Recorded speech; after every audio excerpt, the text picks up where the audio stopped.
let me welcome you all first of all to this session. So this is one of those sessions that we conduct whenever a student hits the 90. And we had conducted this session 2 weeks back, I guess. And Jasmeet was one of the participants of that session. And after that session, he joined Fountainhead Prep.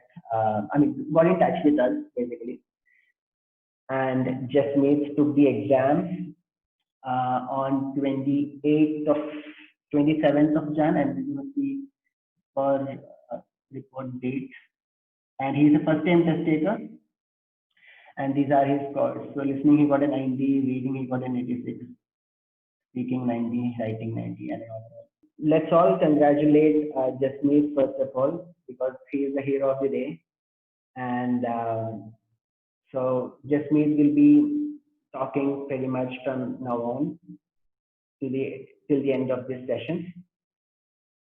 So let me unmute Jasmeet. Yes, Amrish. Thank you so much. All right. So a big congrats, Jasmeet, for getting a overall score of 90 in your first attempt. Okay. So how was the feeling like to get this in the first attempt? Yeah, it was actually sort of unbelievable, and I never expected to touch 90. All I was aiming for is 79 plus, which was my requirement. But yes, getting a perfect 90 is truly overwhelming, and I couldn't sleep that night when I got the score. So yeah, so it is indeed a great feeling, because one is you're not very sure of how the preparation is, how the test goes, and you're not even expecting 90. You're just saying that at least meet what I'm required to meet. Mm-hmm.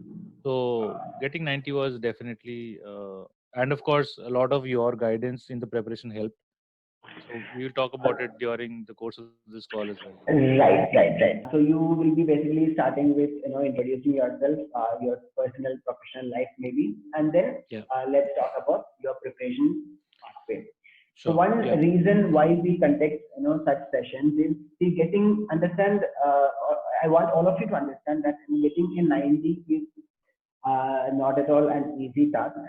So what we will do is we will try to ask questions to Jasmeet how his preparation was, and what are the strategies that he used for specific question types, and probably try to see if something that you can also use in your preparation. All right. So Jasmeet, over to you. Yes.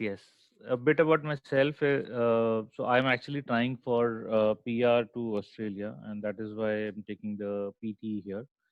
Regarding my background, I am BE and MBA, and I have close to 16 years of experience right now, majorly from the customer service industry, customer success as they now call it.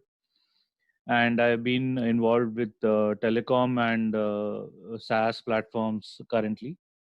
So, and of course, taking the PT was not a very easy task at this stage when you have a lot of work responsibilities and family responsibilities. I'm married with 2 kids.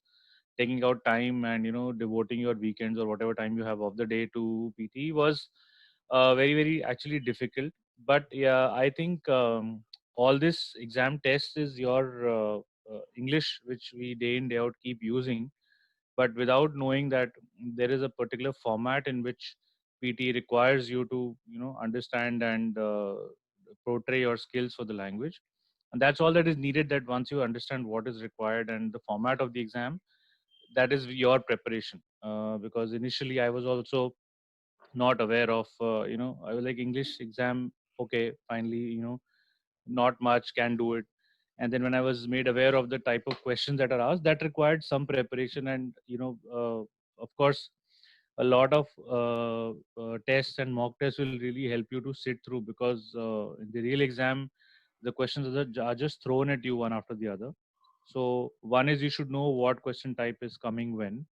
And second is, of course, how do you tackle, how do you answer, what is the best possible way that you come up with. So of course, I'm sure all of you, since you're trying to prepare for it, you would be aware of, and you would have already browsed the net for a lot of sites, videos, Sorry and to all interrupt those. you, Jasmeet. Yeah. All right. So you decided that you anyways have to try for PR, Australian PR, and that's Yes. when you got to know that you have to give PT, right? PT, correct. So Yes. when was this This was approximately? sometime last year, mid of last year, when I started, my preparation Okay, so for around documentation. June June, July. 20. Yeah. Okay, so this is the time when you got to know that you will have to eventually give PT exam, Right. Right. right? And Yeah. then did you start your preparation uh, from that point No, of no, time? no. So no, so I started with the first process, which I'm sure all of us are aware of. Filing for your first set of documentation for skill assessment. So I was Mm-hmm. trying to get that out of the place and then figure out PT and all. But that ultimately got filed sometime in October. And Okay. after October, I was like always trying to, now I should start preparing PT, because that generally takes about 12 to 14 weeks. And during my initial discussions with my counselor and the agent that I'm going through, he said Mm-hmm. a month or 2 months are enough to for you to start and give your PT. I Okay. mean, you'll need 2 months at least. So I said, okay, once I file for this, then I'll start my Mm-hmm. PT preparation, and in about 2-3 months time I should be able to close. Okay. So So I you actually start started in December, mid of December I started, or first week of December I started my PT preparation. December 2019, basically. Okay. Yeah. So I used to browse through some sites and Uh, videos saying what it is about, but never actually got into, okay, now I should start practicing or start seeing or start preparing myself. That started happening only in first week of December. okay. So basically, I mean, when you say your PTO preparation started in December 2019, Yeah, yeah, yeah, of course. what you Yes. meant is uh, you basically were browsing through some websites and Correct. you going through YouTube videos to understand the exam a bit more about the exam, right? Correct. Correct. All right. So yeah, yeah. So that pretty much that, and of course I wanted to start preparing, but never really got the time. One is of course the time. Second is that focus and inclination, saying that now I have to deadline, I have to start now. So that Mhm. finally happened in December, when I was a little, relaxed from work. But then I also got a little serious about it, that if I have to do it now, because then there'll be a lot of delay otherwise in my application. So that was a kind of deadline running in my mind as well. Correct, correct. All right. Yeah, So, while browsing through these websites and YouTube videos, so yeah. I mean, did you gain any insight? Did you were you able to get a better understanding of the exam structure?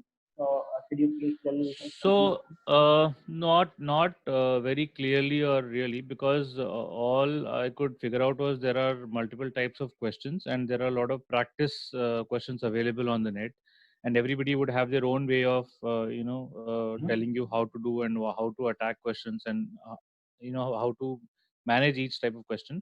But Correct. that was really actually confusing, because some of these views are totally opposite to my natural style. Because then that made me feel that, okay, I have to unlearn a whole bit of what the way I do things, or the way I read English or whatever, and learn a new way, which seemed to be a very humongous task. Correct, correct. So So a that lot there was a of bit of, yeah. Yeah. So, I mean, this is something, some feedback that we get from a lot of students that, when they browse through a lot of YouTube videos, a number of them are confusing. Correct. And, so a lot of these YouTube videos are done by someone who has scored maybe, even 90 in their attempts. Right. The problem is they will talk about what worked for them. And it may not be something that someone else who is watching those YouTube videos will be comfortable with. Uh, Correct. right. So, and again, if it's a very logical way, then you can sometimes make sense of it. But most of the times, a number of YouTube videos are misleading.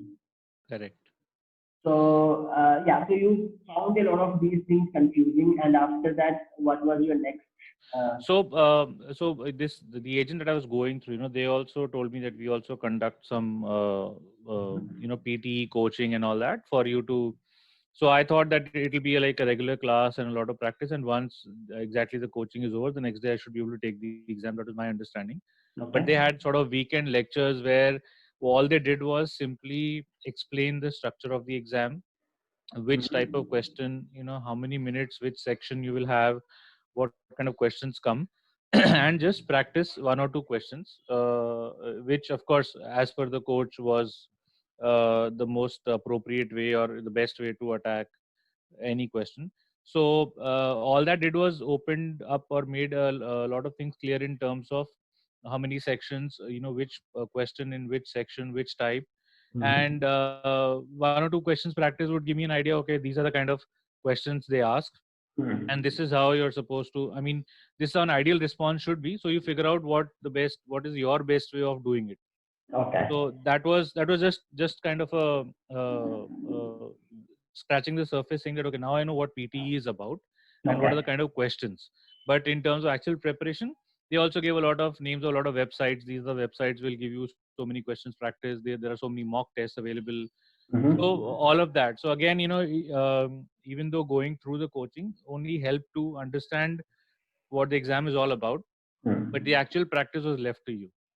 So Exactly. how you Exactly. practice, and yeah. Exactly. And this is pretty much the story for all I mean all kind of PG coaching. Yes. They will take you through all the question types. So okay, these are the sections: speaking, writing, reading, listening. In speaking, you have so many questions. You have in writing, these are the things that you have, and they may even show you the model answers for all these question types, Right. right? Yes. And Yeah. so practice is again left to you. So the real task, the Practice is 90% of again. Yes. Yes. Yeah. that's something that you have to do. So when we're giving you feedback, as in for example, let's say you did some speaking task or writing task.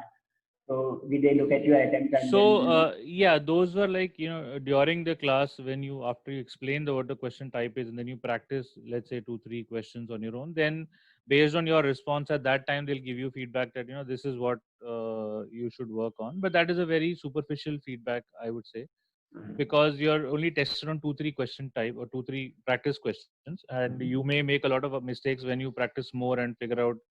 So that was not an immediate response. Of course, you could go back to them saying that, keep writing to them, and this is what I've done, and this is the score and all that. But I found that's a very tedious task, and nobody really has a time in today's world to, I'll send an email, then you respond to me, and then I work on it. So uh, all that did was only the initial, feedbacks where you're totally off track. That this is definitely not the way you should do things. This is definitely a no-no.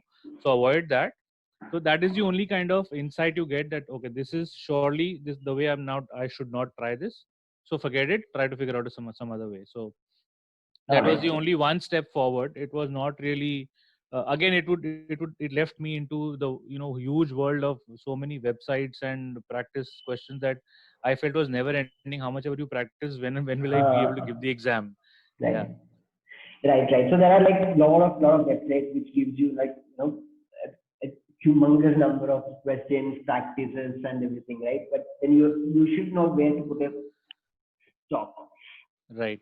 right? All right. So yeah. So you kind of got an understanding of the exam structure. You got a couple of feedbacks from your trainers, and Correct. after that, you still were not really sure.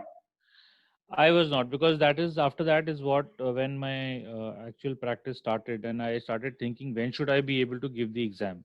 Okay. Because when I started the coaching, I had some settlement that the moment the coaching is over, I think 2-3 days after, I should be able to take the exam, Okay. which I found out is not the case, because it was very superficial and it was on weekend. So the entire week, if I'm not able to put any time to practice, then it's the next topic then comes up the next week, and then you understand the next set of questions. All So right. that did not work for me. So even after the coaching was over, I was like, now, I mean, my timer like starts now. From now, I have to decide by when I Mm-hmm. will be able to give the exam.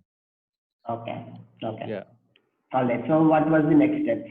How exactly you? So I think that course ended somewhere in end of December, and then of Okay. course I was like figuring out when, how, and I started practicing.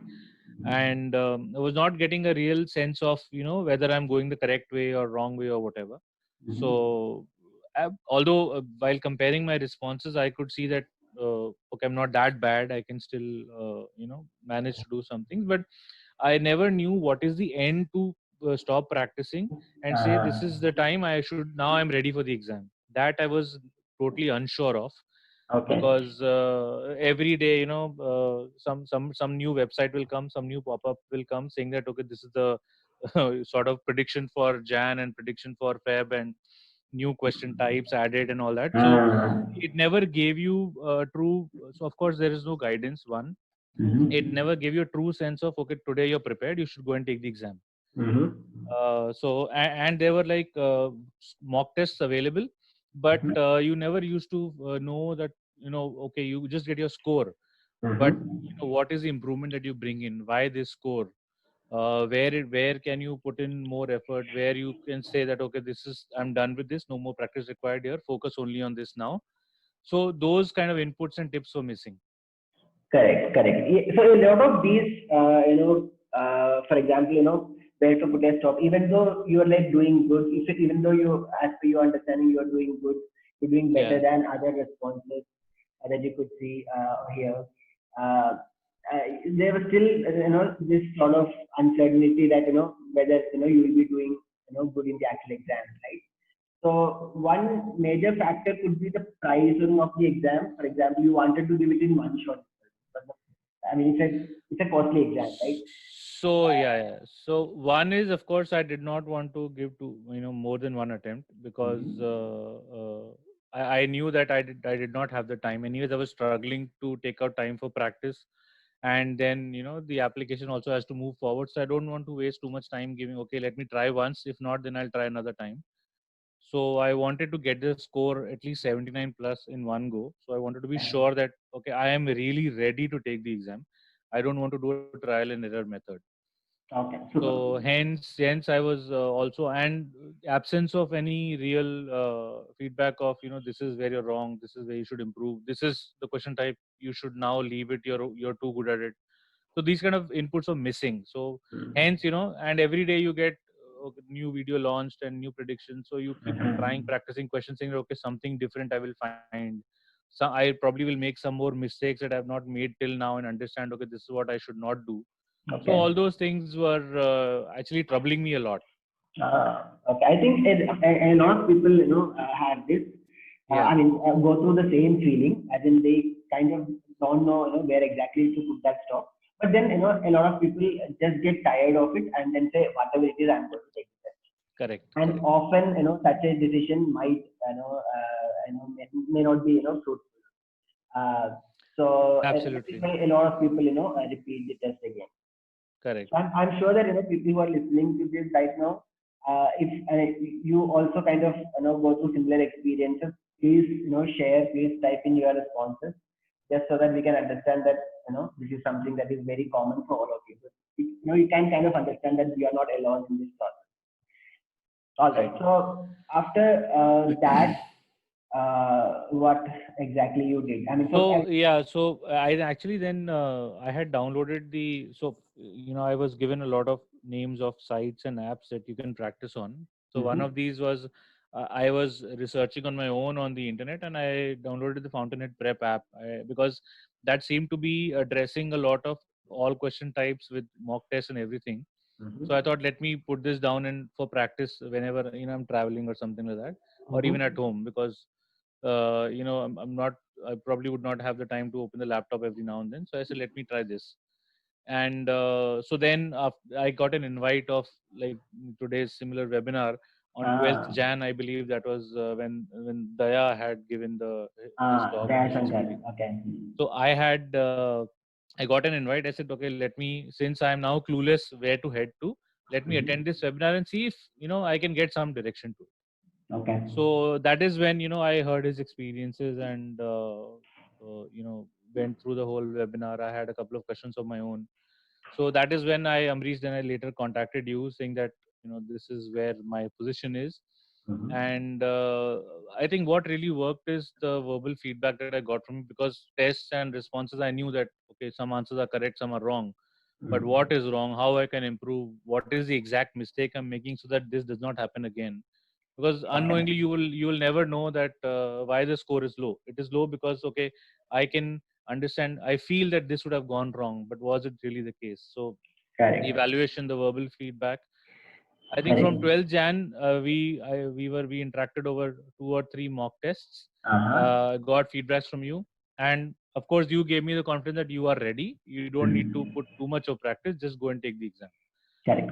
So, And finally, the scores are in front of everybody. So right. yeah, So Jan 12th, so just to put this into context that so that everyone here understands it, yes, Jan 12 is where we conducted the previous session with correct. another of our students who scored a perfect 90. Yeah, So his name was Daya Shankar. So Jasmeet was present in that session, and right after the session, Jasmeet gave me a call.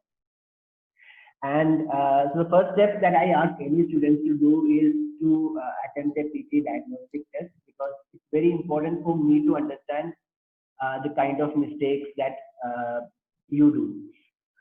Then only we will be able to give you proper feedback. So it's a PT diagnostic test is a full length mock test, and once you complete the mock test, you will get an option to apply for evaluation. And Jasmeet did that, and the first diagnostic test score itself was more than 80 in all, right, Jasmeet? yeah, more than 80, correct. So that is where I told Jasmeet the same day itself that after the evaluation of the diagnostic test, that you are anyways more than 80 in all these sections. You are already prepared.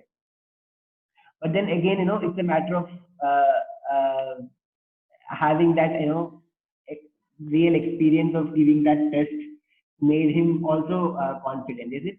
Were you giving? Was it your first full length mock test with me? It was, yes. It was indeed my first full length mock test. Yeah, it's very, And yeah, yeah, it's very important. So one thing is that I can see a lot of students practicing question by question. You take one question type at a time and then practice it. That's all good. But at the end of the day, at some point you have to give a full length mock test so that you get a real hands-on experience on how your actual exam would be, to have that understanding. So that is what actually the diagnostic test will do. You get a hands-on experience on giving the actual test. right. Uh, Yeah. So that was actually why I remember that I took the test sometime in the afternoon, and I said that, okay, I've done it. So you said, okay, give me a few hours and we'll talk about how you fared and what all. You wouldn't believe the level of anxiety I had during that period, that I don't know what Amrish is going to say, that, you'll need a month of more practice. So it never occurred to me that I'm prepared, and you'll say that, you're ready, you can take the test. Because this kind of feedback never came in earlier. So after I saw the scores and after your feedback, it gave me some confidence. But like I said, first diagnostic, I also in myself thought maybe this is just a fluke that I got more than 80. So yes. hence you suggested that you probably can take 1 or 2 more mock tests. We can go through the feedback and then decide whether you can, or when you're ready for the test. Correct. So the point here is, so for example, let's say you're giving the first test and you're scoring more than 80, and I was very sure when because of the experience that I have, that he, even if he takes the next test, he will again score 80 plus, because that's the kind of responses that he was doing. Now, despite that Right. fact, Jasmeet took the step of practicing a few more mock tests, just to make sure that he's kind of showing us all the possible mistakes that he could make. For example, if you take the first mock test, you may make few mistakes. You get the feedback for those mistakes. You rectify those mistakes in the second attempt. But when you're giving the second mock test, maybe there are a new set of mistakes that you might make. So it's about understanding all those kind of mistakes that you make and then rectifying it, and then preparing yourself completely for the exam. So that's what Jasmeet actually did. And from Jan 12 to Jan 28, right? Jan 27, I guess. Yes, 28th. Yeah. Jan 28. 20. Yeah. basically. So within this period, Jasmeet was able to take that decision of going for the test, and rightly so, he got a very good score. All right, so that's Yep. interesting, Jasmeet. So I think a lot of people here also can relate to whatever you have said. That going through all these confusions, understanding when exactly you have to take that decision of going for the test, all those things. All right, so I think we have Yeah. a couple of questions here. So let's try to answer those. So we have Ramanamma asking, hi, can you give some tips in reading part if you find anything in your practice? Reading part, okay? Okay. So you mean the read alouds or the whole reading section as such? Yeah, so Ramanamma, you meant reading section completely? Oh, we have a lot of questions. My God. Yeah, yeah, a lot of questions. So, anyways, so by reading as a whole, see, read aloud, I think is pretty straightforward, because during my practice, Okay, I could not. I mean, if someone is new here, I mean, they may get confused when we say read aloud. Yeah, yeah. So I think we should first lay out what it is. Yeah. Right. So reading section, what contributes marks to your reading section is your read aloud, which is an integrated section, which happens to be in the speaking section. And then you have multiple choice, single answer question, multiple choice, multiple answer question. Then you have reorder paragraph. Then you have fill in the blanks, drag and drop. And then you have fill in the blanks, draw. I hope my handwriting is not Yeah, visible, understandable. Yeah. understandable, right? Okay. FIB, fill in the blanks, drag and drop, fill in the blanks, drop down, and you have highlight, correct summary from listening section. All right, so these are the components, reading components basically, and you also have, summarize written text from writing section.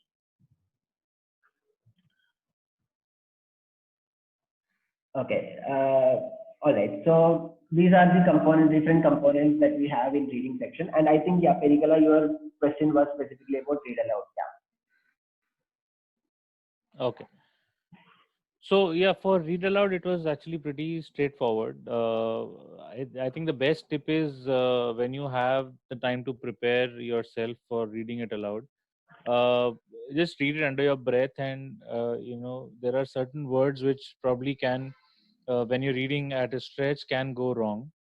Just try to pronounce them very very clearly in your under your breath while you have time to prepare. That's all I did, and just go with the flow. Read it at. So this is one of the feedbacks I got from Rish, which also I tried to correct.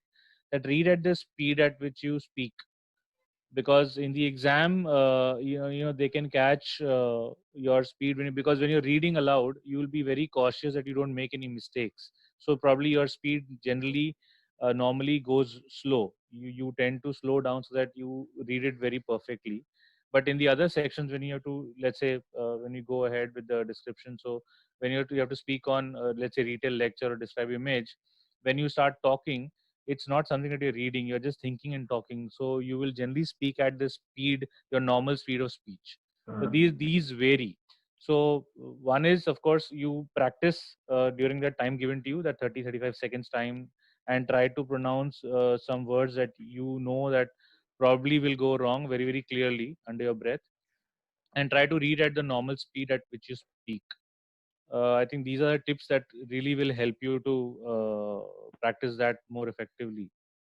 Okay, we have one more follow-up questions Yeah. related to read aloud. That is, read aloud time limit should be fully utilized 40 or 35 seconds, or even if we finish 25 or 30 seconds, does not have a problem for our scoring. No, no, there is no problem. As soon as you're finished reading, you should move to the next section. You don't have to utilize. So that is a time given to you to finish reading that few sentences that they give you. But as soon as you're done, you can move to the next. There is no, rule that you have to utilize the full time given to you for reading that. Right. So in fact, I never utilized the full 30-35 seconds. I used to finish reading mine within 25 seconds or lesser. So I used to move to the next question. Right. So the simple rule that you have to keep in mind in read aloud is as soon as you finish reading, you click on next. Don't wait for the Yeah. timer to completely go off that way. All right, because if you Yes. are waiting for more time, you are essentially adding a lot of blank space into your recording, which is not very desirable. So as soon as you finish, click on next. That's it. Yeah, there shouldn't be too much of dead air in your recording. So finish Exactly. your sentence and move to the next question. All right. So read aloud, basically go with the flow, read at the pace with which you speak naturally, and of course, try to click on next as soon as you finish recording your response. Now, I think Ramrama also asked you, also is asking that I'm very poor to pronounce certain sounding S and Z and T in particular words, while in my practice, is there any solution to overcome this? So Amrish, I don't think the way you pronounce certain words makes a lot of difference. It's just that as long as you're clear of the word that you're saying, I think it, to my understanding, it does not make a difference. Maybe you can put more light into it, Amrish, Correct. from your end. Yeah. So this is where it has to be. Uh, First of all, it has to sound like English. We all have an accent. Okay, please understand that everyone who is a non-native will have an accent. Will have an accent. Okay, so that's something that we have to understand. Now, different people have varying levels of accent, and because of that, sometimes your responses may not purely sound like you're speaking English words, at least for certain words. That if that happens, then that will impact your pronunciation. For all other cases, pronunciation hardly impacts. It's much more a technical term. For example, if you are speaking at a lower voice level, I know is your mic position very close to your mouth, or or even if you have certain speech issues, like you stutter, you stammer, or you have a voice that is kind of sounds like a dry throatish voice. So in all such cases, we have seen the pronunciation drop and speaking also drop. So that's something again we have to investigate. So for that, you will have to show us your attempt, and then we can discuss further. Yep. I hope that answers Ramanamma's and Lakshmi's question. So Lakshmi again is asking why people really struggle in speaking and reading modules. In contrast, there are few people who score 90. Do that? Does that mean they don't do any mistakes, especially in repeat sentence, etc.? Very good question. So basically, what Lakshmi is asking is a lot of people get 90 in speaking, but interestingly, it's the same section that a lot of people find.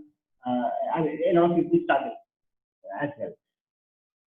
So why do you think?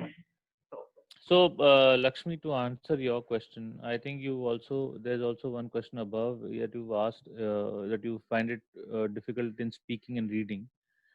To see, there are a lot of guidance that I also got initially that, in the speaking section, you should probably, if, for example, in a describe image or, retail lecture and all that, you quickly make a lot of notes and then structure your sentences in that time and then you speak.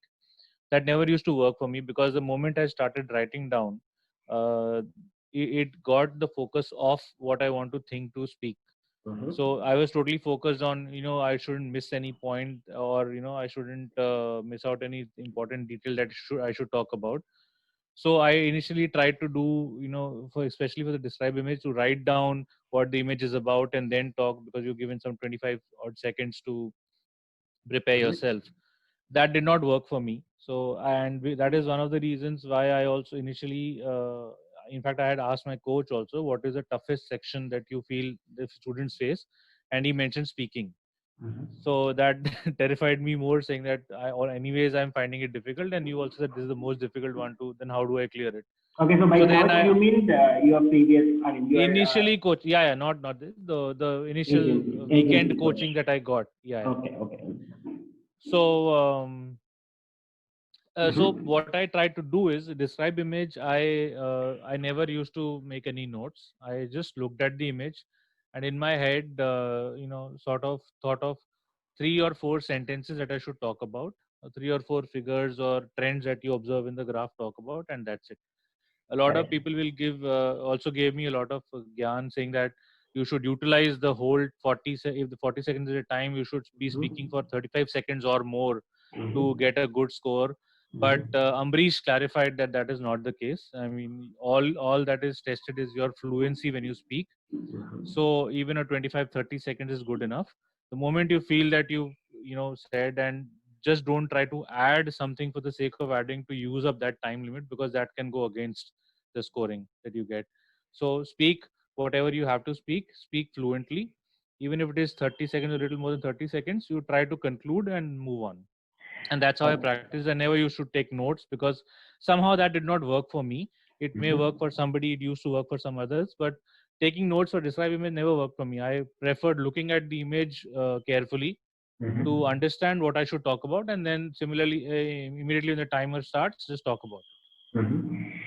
All So right. So this, I think interestingly, we have a lot of students, a lot of people asking about speaking itself. So speaking, one thing, just to add, whatever Jasmeet mentioned.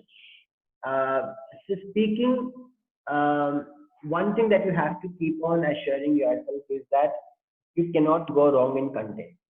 Whatever you are speaking, you just keep on assuring yourself that that's the correct thing that I'm talking. uh, and then you have to basically push yourself in that flow. All that matters is the flow. If you kind of think in between, if you think about, okay, am I making, so this is specific to Yashwant's question. I'm trying to speak with good grammar and pronunciation, but fail to speak what I want to speak. Is there any good tips to rectify the mistake? So, in speaking, it's okay even if you are making grammatical mistakes. Don't go back and correct it. See, the perfect way of doing it is to do it in the correct grammatical way, correct pronunciation and everything.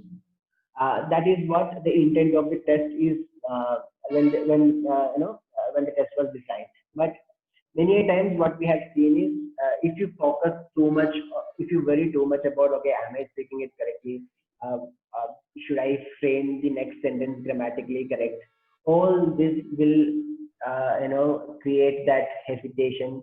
All this will create that extra pause that will lower your score. So instead, you think that you are explaining this image or lecture to your friend. So in that case, you can assure yourself that, okay, mistakes are acceptable. If you kind of come out of that exam zone and just think that you are speaking to your friend, probably things will ease out. All that matters in speaking is the effortless speaking, and that has to come, and that will come with practice. Only thing that you have to keep in mind is you are maybe speaking to your friends. Putting yourself in too much of pressure, thinking about pronunciation, grammatical mistakes, will further create problems. yes, very true, Ambrish. And Lakshmi, to add to your question, that people who get a perfect 90, they don't make any mistakes. That's not the case. I believe some level of mistakes are allowed in PT. But like Ambrish said, that if you don't leave any gaps while you talk, and if fluency is good, even a few grammatical mistakes here and there don't matter. Just like he said, don't try to correct yourself, because that will again induce some pause, some hesitation, and you will lose the flow of what you're speaking. So Correct. all you have to consider is that one is you talk on the content. Don't just talk about anything and everything that you can think of. Mhm. What the in fact the, in the retail lecture or the image, talk about the context that is mentioned, and maintain your fluency while speaking. Don't correct yourself. Even if some mistakes here and there are okay, they are not looking at somebody who is a perfect speaker. It's just that the way you speak, you are able to speak fluently for that given time. That's it. I hope Yeah. we've answered Lakshmi's and Yashwant's questions here. Yes. Yashmi, Lakshmi, Yashwant, and Ramanamma. So all these questions I think are. Yeah. Then we have.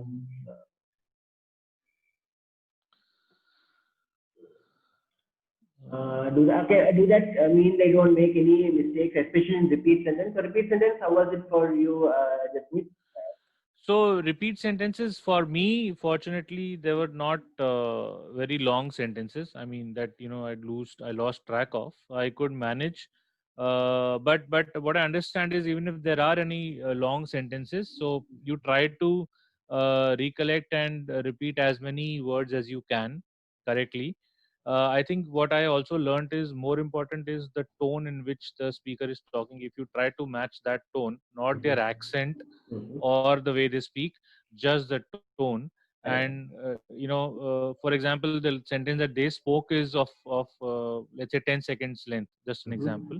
Mhm. And if you try to somehow be close to that time and maintain the tone, you wouldn't Mm. find any difficulty in repeat. That is what I discovered, and that's how I practiced. So Correct, correct. So try to copy the intonation and pace. So by yeah. intonation, what I think Jasmeet meant is the highs and lows in Yes, yes. the Yeah. speakers. Audience. All right. So Gaurav, I think any more questions do we have in speaking? Speaking, suppose we read one word by mistake, for instance, in read aloud, should we correct or go ahead? Also in describe image. So the general rule here is Lakshmi that you don't go back. I mean, the logic being you necessarily hampering the flow by going back, which is why you should not go back. Uh, one word, if you just read one word by mistake, then that probably may not impact your speaking score, but it might impact your reading score. Okay, so that is why that is why you are given some time for preparation. So during that preparation time, you ensure that all these things that okay, I am not going to make any mistakes here. But still, sometimes mistakes happen, but then you just go with the flow. That's it. Yeah, and Amrish, just like would like to add the way you cautioned me that when you're taking the test, there will be a lot of people sitting around you, and they Hmm. will speak on the top of their voices in the speaking section. Correct. So initially, when I started my test, I started because everyone, all of us were entered the room together, and there were like four or five of us, and I started my test 4 or 5 minutes late from them because their noise was disturbing me, and Correct. I was not feeling that I should start the test and whether I'll be able to speak what I have to speak. But then Mhm. what you have to be really careful is that doesn't disturb you and you speak louder. That's what I started doing when I started my test. That because during the mock test and all, this is one feedback I also got from Reese that maybe you're a little low, you should be a little loud because just from the fact that you should not get disturbed by the others during the test. Correct. Correct. That's one important point that you have pointed Yeah, out. yeah, Because a lot of you may be good speakers, and you might be unnecessarily worried about your speaking. Uh, but the problem is when it is coupled with the actual test condition. You have people sitting next to you. Maybe even he's maybe you get a feeling that he is speaking better than you. He is doing better than you. So all these you have to completely focus on your exam. Your exam. If you kind of get influenced by these thoughts, that then that's going to create problems. So that's something that is why you if you speak a bit louder, and then you will pretty much focus on your responses. You will completely focus on your exam. So that way, all these external things may not come into play. yep. So while you practice, try to be loud in the speaking section. So then you will probably not face any difficulty. Right. See, if you are facing, problems, then I would really suggest that you get it analyzed first. Time, understand yourself, and probably ask questions logically that whether this is the right thing to do. So if you are facing problems, I would probably request all of you to attempt the mock test and get it evaluated so that we can actually guide you on that. No, that really helps, Amrish, because I was also not aware of these things, and only when you brought to my notice and I actually experienced it in the real time test, I was only remembering you that Amrish told me you should not get disturbed by these things. So that it took me 4 or 5 minutes to start my test late, because I was trying to prepare myself, saying that I have to focus on my exam, because they're really next to you. You can't, because they're also giving their exam. You can't stop them, and you can't low them down. Everybody is giving their own test, so just focus on your exam, and getting the right feedback is very important for the kind of mistakes you're making or the improvement that you need. That is very important. Correct, correct. All right. So we have Gaurav Hart. So let's move on to different section. So Gaurav is asking, I face problem to write sufficient notes in summarize for context. So summarize for context falls within listening section, which is an integrated task. So did you resort to any kind of strategies or anything? For summarize spoken text, not really. So there I had a habit of making notes exactly in the order that the speaker was saying, and brief notes that helped me to write my inputs into it. So when you're making notes, you will figure out there is one main idea of the whole speech, and everything revolves around that. So it helped me making short notes there, and then, because summarize spoken text, you're given about 10 minutes to, including the audio clip, to write your response. So it makes sense to quickly make notes and take down the important points or words that they are mentioning. There may be some critical words that are spoken Mm-hmm. about during the whole speech. Make note of those words. Make note of if there are any critical names that you can remember, you can use that, or some important dates if they mention. So and the main idea of it. So just quickly make notes of the and it's not difficult to make notes while they are speaking, and that will help you to quickly frame your response. That helped me. So uh, I found that's the easiest way to do, at least for myself. Okay. Yeah. Yeah. So Gaurav, does that answer your question? Please let us know. Any tips and strategies for FIB? Fill in the blanks. So by FIB, I'm assuming that Manoj, you are referring to reading fill in the blanks. So any tips? Uh, I think the only tip is practice. I don't think, because there are there is so many grammar rules that if you start preparing by those, it will take you forever. Just start practicing. You will understand, where what fits, and the kind of mistakes you make. Just go and understand, get feedback on those, and correct those. That should be enough. Correct. So one, Yeah. yeah. So for Jasmeet, he had a very good understanding of the passages and everything. So I don't think Jasmeet had to struggle in these questions anyways. Uh, there were very high level mistakes. He used to make very high level mistakes. But then one advice that I would have, see, fill in the blanks, all that is tested is your vocabulary. So that requires some amount of reading that you might have done in the past. So so Yeah. if you are in the habit of reading, then probably this you wouldn't face such an issue. If you are facing issues in fill in the blanks, then probably mean that you may not be in the habit of reading. So I would suggest just you know um, maybe for a week or so, start reading academic articles, one article per day. If you do that for at least one article a day, and if you do this consistently for a week, you will see that change. One good website that I could refer is newsela.com. There are some wonderful, wonderful articles. So this was something that I mentioned in one of our session videos. This is a very powerful tool. So you can actually change the lexical level of the article, which means the complexity of the sentences. So if you are not a very good reader, you can start at a lower level of lower lexical level, and then you can probably increase the lexical level. You will see the same passage in a slightly different way, in a slightly complex way.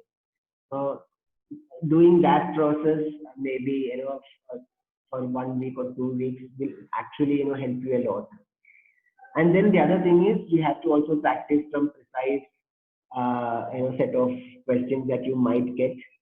And it's not just practicing, okay? You have to practice. You will make mistakes. Come back and review those mistakes. Ask yourself why you are making those mistakes. Are they silly? Are those silly mistakes? Are you making mistakes contextually? Whether you really understood the context. So all these things, review process. If you just do the review process, without going through any article, if you just do the review process for, let's say, 50, 60 fill in the blanks questions, that itself will help you a lot in handling these questions. Yeah, you're right, Amrish. So I never actually faced a challenge there, but yes, I mean, reading will really help here. Yeah.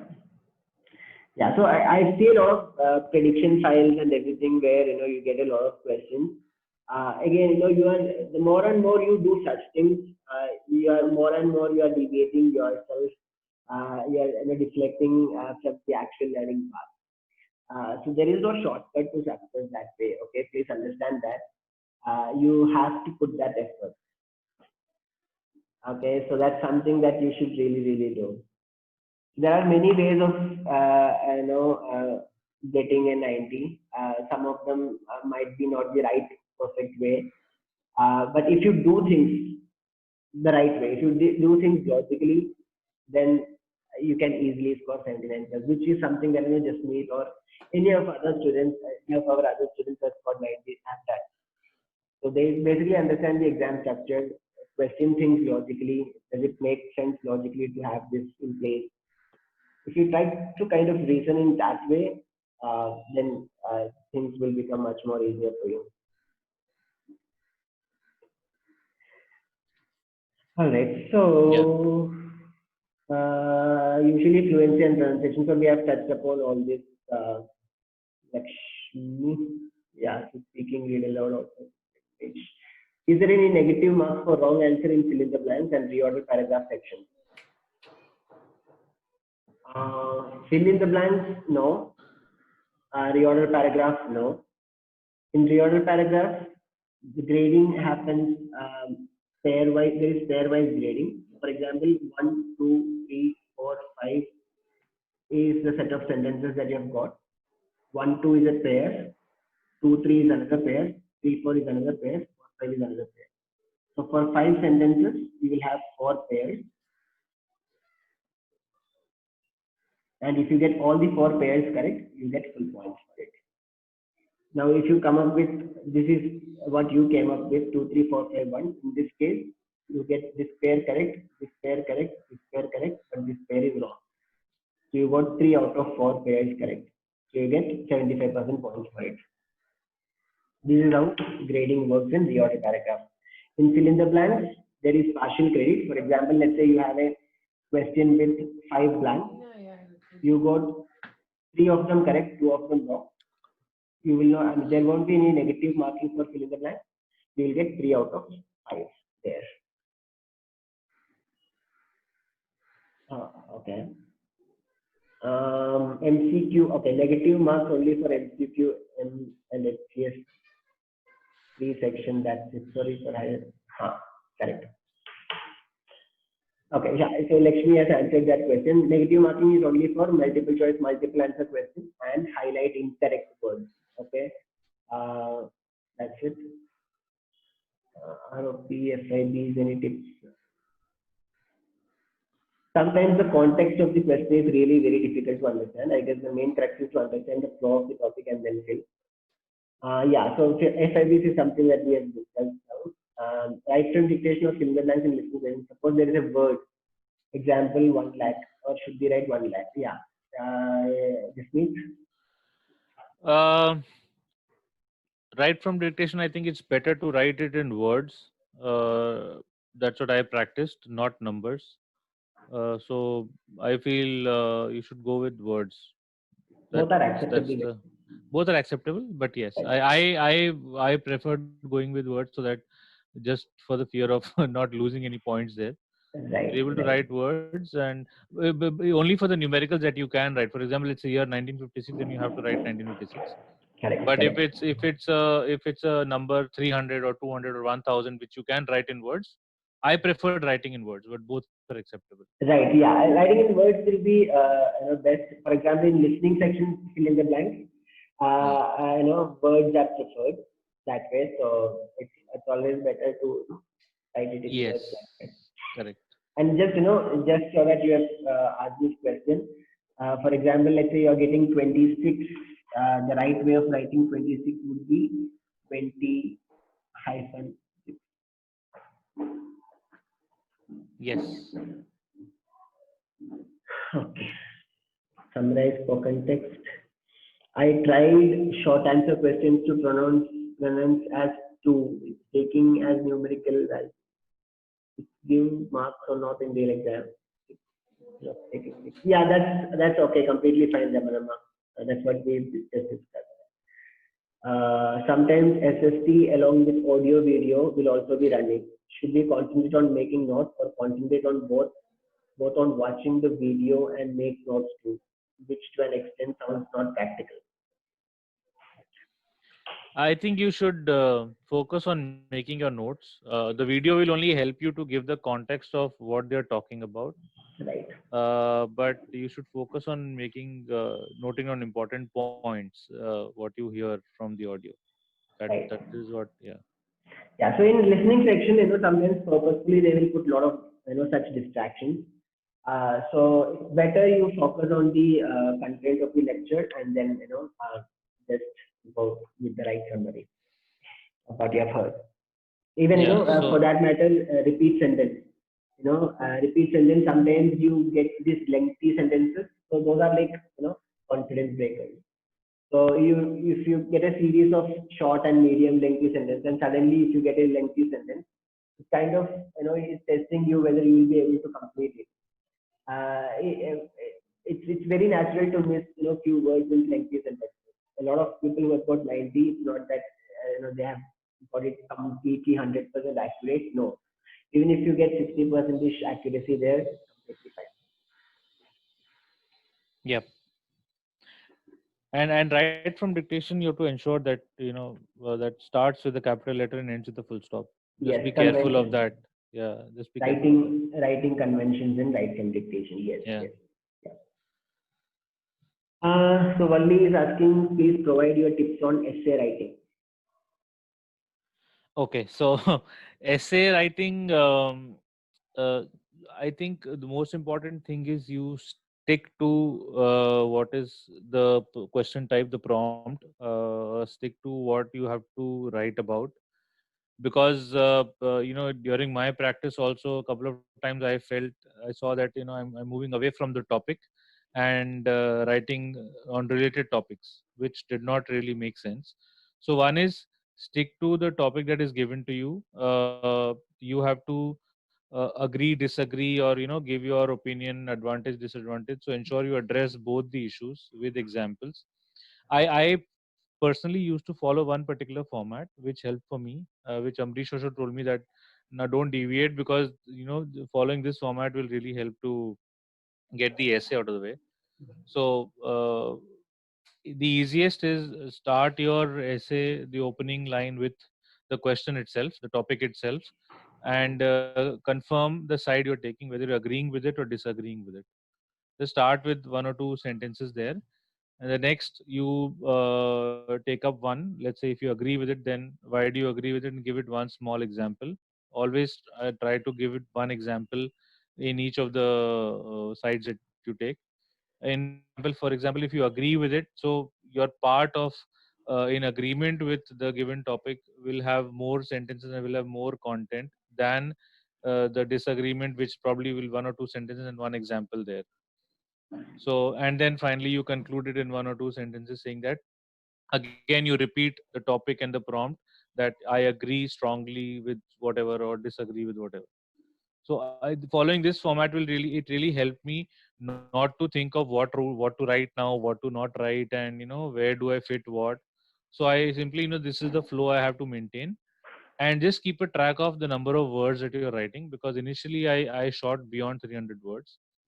So just be careful of, because otherwise unnecessarily you'll keep thinking and writing, and that will take a lot of your time. So just Correct. stick to the time you have, stick to the number of words you're supposed to write, maintain it to, I mean, if you're not somebody who can write a lot, then you ensure that whatever you write correct. And I think 250 words or beyond that also should be good. That I think Amrish is the best person to answer. But my essays were generally 280 words and beyond, 290. Even in the exam, I wrote about 290 words essay. So, Correct. uh, Yeah. So for Jasmeet, as I told you, in the initial stage itself, he was, very good. So for him, he has a peculiar, his own way of writing things.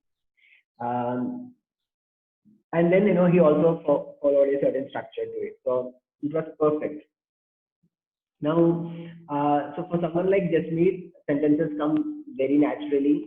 So it's very easy for him to write even 290, 300 words within 15 minutes, and which gives him ample amount of time for proofreading as well. But a lot of people have seen that they won't be able to write that much within even in 20 minutes.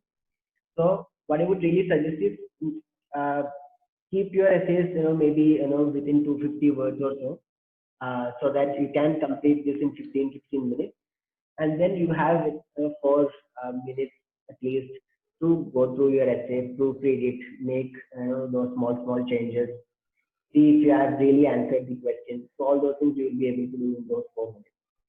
So that's what I typically suggest. Keep it short. But if you are someone who can write very well, then don't put these restrictions at all. Just remember that you don't exceed 300 words. This means, yeah, will yeah. templates increase the score for essay, SWT, RL, DI, and SST? Have you followed any templates for any of the sections?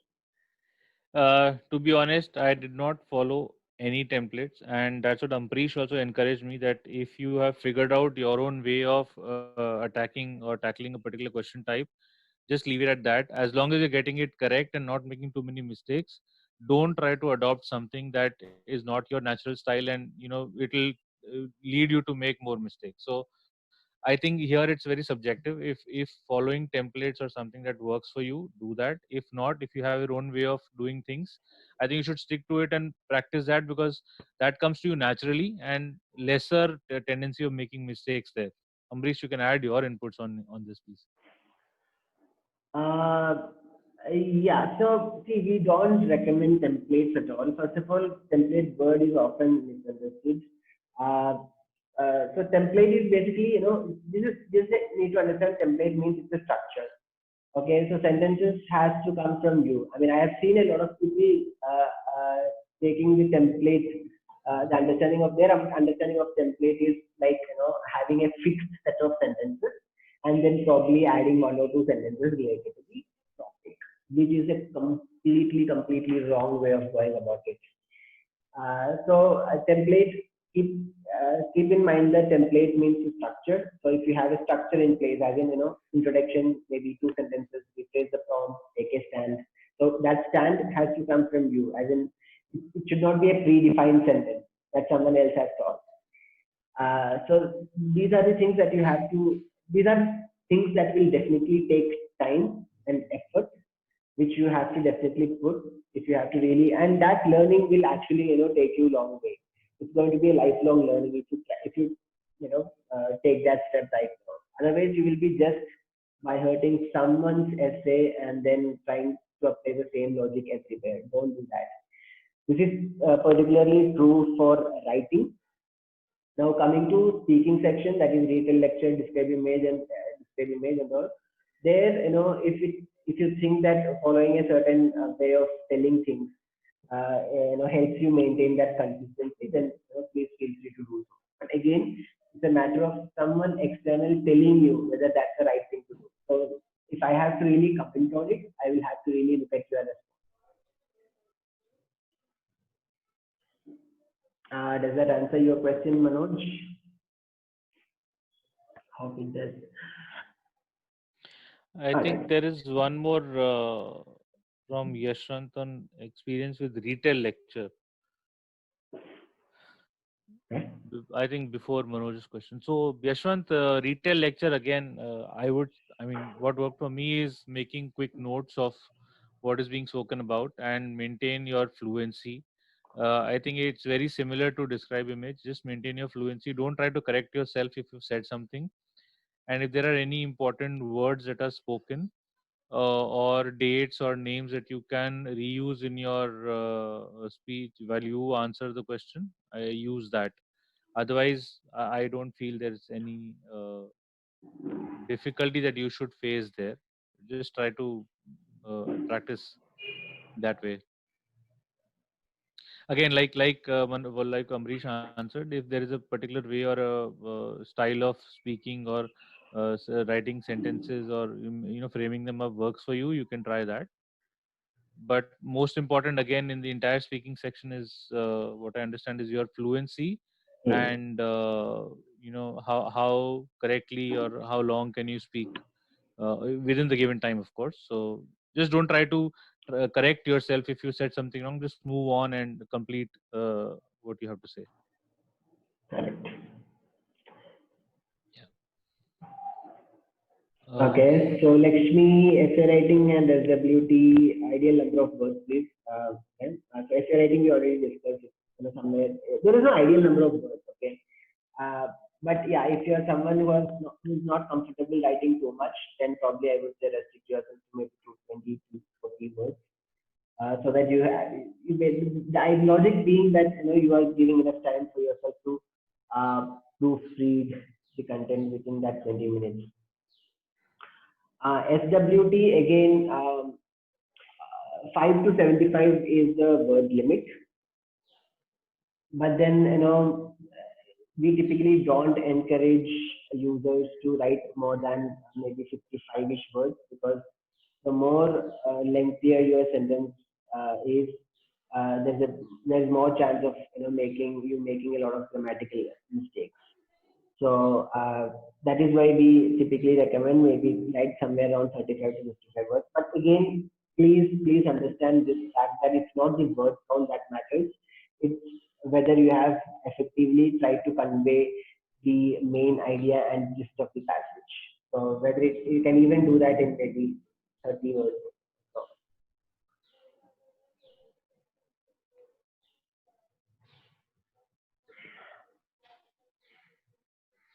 okay, so for Anita's question for essay topics, which website or content helped you more? so Anita, honestly, I did not go through too many essays. I practiced about 4 or 5 mock tests, and those are the only essay topics I ever wrote about or read about. Uh, I mean, although there is a lot of content available on the website, but to me, like Amrish mentioned, did not face too much challenge there. So I never read through or went through too many essay topics. Just what I focused on is the kind of format that I want to follow and stick to the topic. And these are the very generic topics of day-to-day life. They're not something that you will probably not know about, Correct. and only your opinion and what side you agree with and how well you agree and what examples you give, that is all they want to test, and that is all matters. Uh, yeah, again, I think a lot of these questions come because students ask these questions because they feel much more comfortable uh, going through a lot of topics, uh, Yes, yeah. understand and look at some of the responses, and then Then right, maybe yeah, kind of try to apply the same in the actual exam. But yeah. if you look at it, those kind of techniques hardly work, uh, because you can go passive reading. First of all, if you just go through the essays, there is no guarantee that you will be able to kind of write or replicate the same essay. You have to write it down to see, right? And then on the exam day, you may get a completely different topic. Then what will you do? So you need to know, you need to have a specific, format, a structure in mind, how to tackle such situations. So all those you can experience, all those you can understand by taking more and more steps. Only if you put yourself through that process, you will have that. Many students, for example, Jasmeet, writing is something that is very natural. I don't have to put a lot of effort there. But I have seen a lot of students who are not in the habit of writing. It takes a lot of time. Writing is that one part which takes them a lot of time to improve. Because 78, going from 78 to 79 plus is a very hard thing to achieve. And that a lot of that depends on your essay quality. And that will not come if you just try to buy heart a lot of essays. Yeah, that is true. I mean, rather than reading so many essays, I would say if you just practice writing a few, 4 or 5 essays, and if you're able to correctly put it in the required sort of flow, that will work, because then it will also help you to think while you write quickly and put it in the way it is expected. So that is my personal view. So, That's right. That's right. and also for a lot of these questions that I've heard, that what is a website, or so the moment I got in touch with Ambrish, I stopped referring to any extra material or anything. I just because whatever feedbacks he gave me from 1 or 2 or 3 mock tests, I just used to focus on those and practice from Fountainhead Prep site, because this app and site also has a lot of questions that you will never find on the web. So there is no shortage of questions. It's about what is your improvement area and what you should work on. Otherwise, like I used to feel before coming in contact with Ambrish, is the practice is never ending. You never know when to stop and go and take the exam, because Correct. there is so much available. So the idea is to identify your improvement area. Getting a feedback from Ambrish really helped me here, and oral feedback after every test really helped me to focus on, because there is, if somebody is reassures that you are good at this, forget it, and that's an expert who has knows about the exams that you're going to take, it really makes a lot of difference in the confidence you get. So that Right. really helped me. So I stopped focusing on a lot of websites, a lot of pop-ups that I used to keep getting. I had subscribed to so many channels. Mm-hmm. I gave up all those, only on one, just for practice sake, on Fountainhead Prep app, uh, and guidance from Ambrish. And I kept taking mock tests, because like I said, 12th Jan I interacted with him, and within about, let's say, 2 weeks or so, I gave the exam. So just focusing on those and giving more mock tests to get the feel of the real exam, whether I'm able to sit through, is there any more mistake that I'm making, just Yes. getting that feeling helped me. So uh, Yes. there's a lot of material available. I leave it to you, but the key is to get feedback on what you need to improve on and how you can do that. That is most important. Great. Great. Great. Yeah. Exactly. So yeah, I mean, as Jasmeet rightly said, there is umpteen number of practices available. Okay, you have I mean, it's never ending search basically. But then you need to know how where to put a stop. Else it's going to be like gone, gone, gone forever. So that's something Jasmeet also was facing initially, but then he took the mock test, he took the feedback, and then he was able to at least I understand that okay, I is good to go. So that's something that I feel. I mean, the oral feedbacks are very very important. So websites, I think we are probably the only website where we call up students and then give them a feedback, and that feedback call itself is about 45 minutes to 1 hour. Yes. One good thing about Sometimes, Jasmeet is even more than that. We've gone beyond sometimes, that also. yeah. So Yeah. this is something that I wanted to tell you. See, for example, he took the first mock test, he got 80 plus. So you may think that okay, for someone who is 80 plus, I mean, is there anything to tell even, right? Because Yeah. he's already 80 plus. What feedback do you give?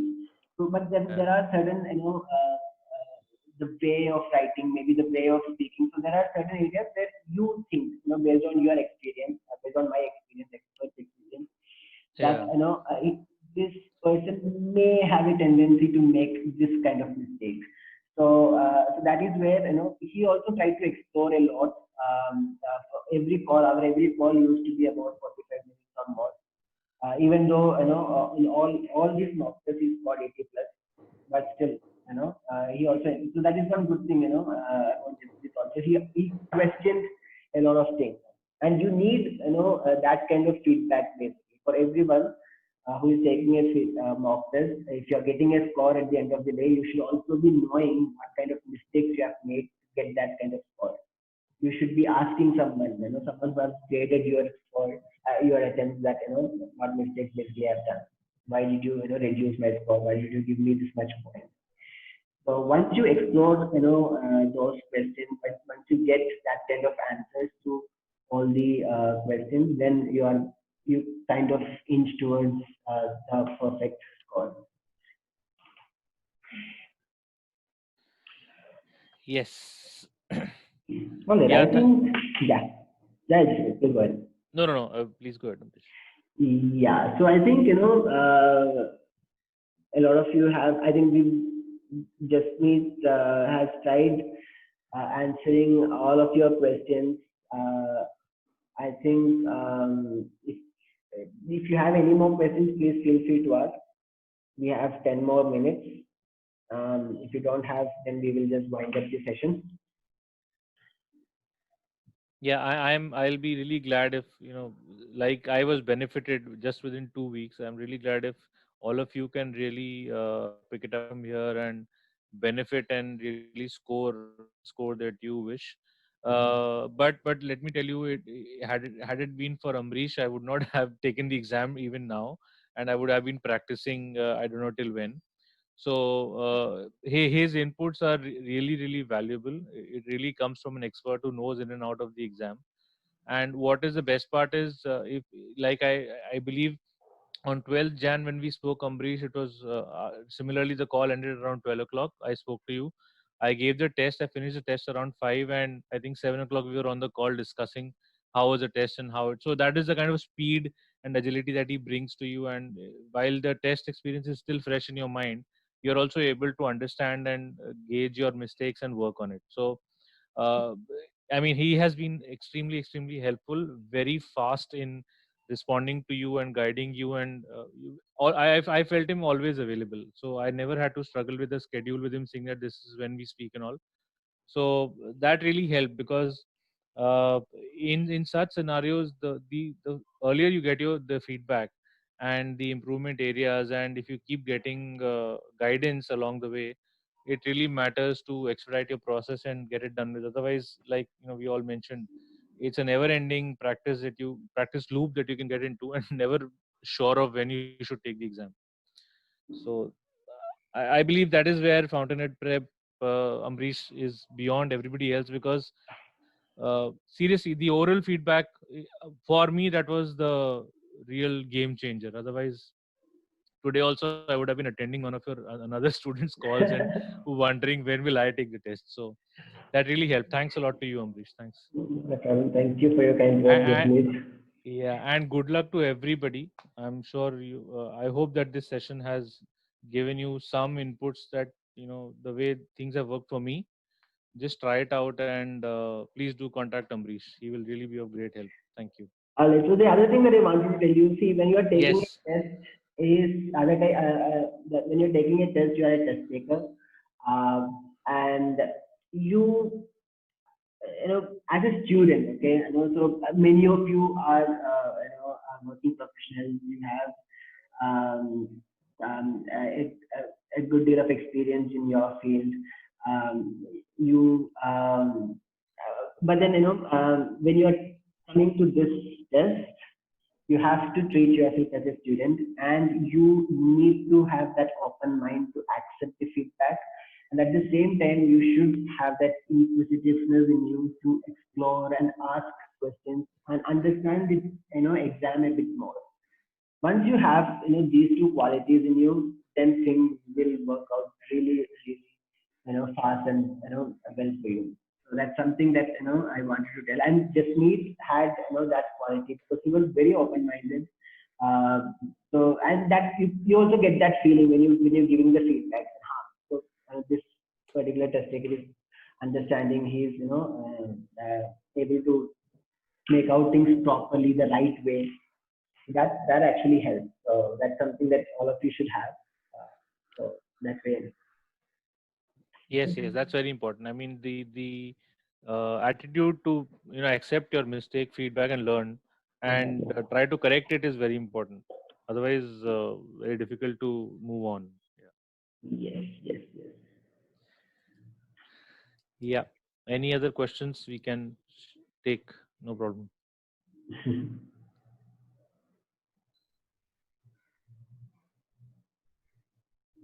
In which Okay. section spelling mistakes affect more? Wherever you have to write more. So in the writing section specifically, in your summarize written text and essay.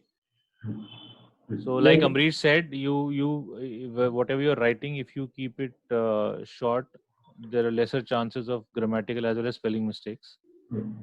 so spelling mistake will have much more impact on your right from dictation and fill in the Yes. blank, listening fill in the blank, where there is a direct matching with respect to each word. There it will have much more impact. Yeah, I think there it will impact your score more. Exactly. Otherwise, it will just be a feedback for you that this is the kind of spelling. Correct. Correct. Okay, and spelling mistakes, don't worry about the spelling scores that you see. So we have had seen cases in which students have scored, I think, 23 short in spelling and still got 79% writing. So, looking at enabling skill scores and coming to conclusion about communicative skill score is not the right way.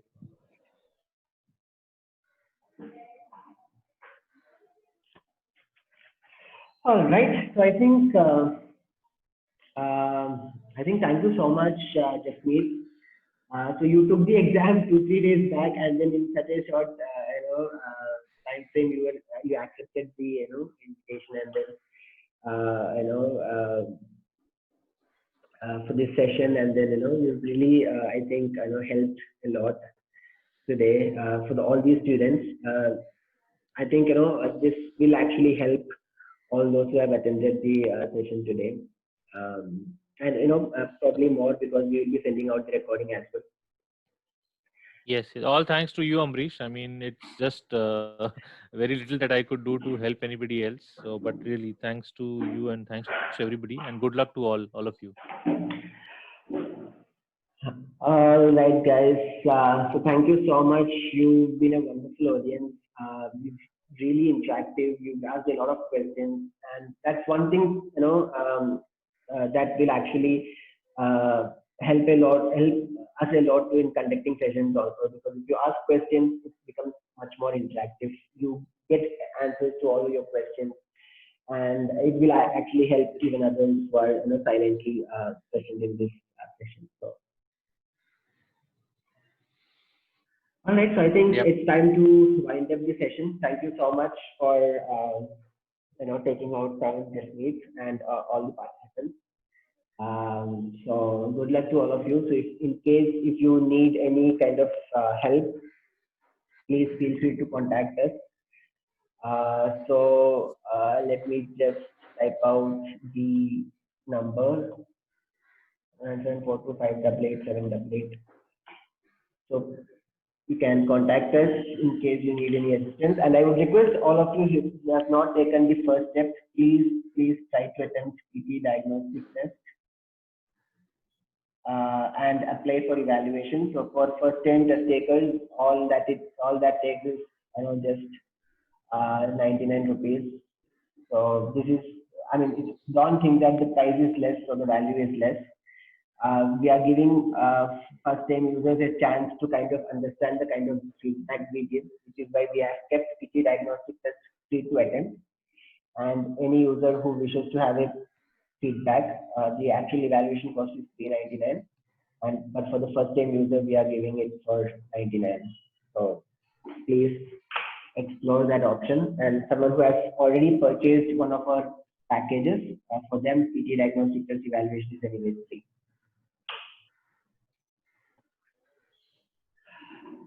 All right. So Yep. thank you so much once again.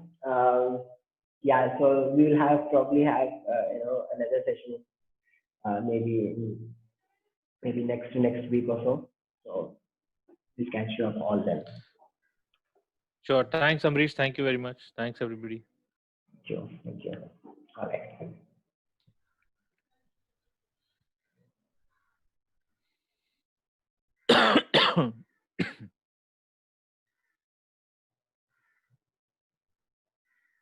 So I will be sending out the recording to all of you. So please check your email. Please, if you don't find it in your inbox, it will most probably will be in your spam or promotions folder. So please do check. All right. So I'm ending this meeting right now.